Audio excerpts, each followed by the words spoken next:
The far right in Austria came out ahead in the election. We've seen, this weird settlement in Paris where there's been a conservative government imposed almost by fiat from Macron in the face of a very strong right-wing proposition. You've got the Netherlands moving somewhat to the right, it would appear. Does that concern you? And what do you think of the forces that are working there? I think they're the forces that are working for Trump, that you have angry, disillusioned electorates.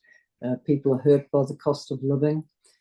They blame whoever the incumbent is. Obviously, the Social Democrats in Germany are doing woefully, and the far right was on the rise there at the last elections, and no doubt, it is on the rise in the state elections. It'll be on the rise in the next federal election. In Austria, they just became the biggest party in the Netherlands, strong in Sweden, etc., etc. And in France, all that the centre and the left could agree on is that they didn't want Marine Le Pen's party to be dominating the parliament. They succeeded in that, but then couldn't agree on anything else.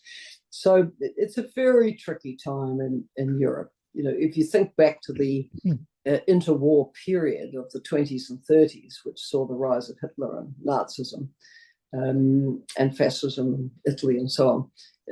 The conditions of people feeling down on their luck, in the case of the Germans and the Italians, no doubt unfair peace settlements, which inflicted more misery.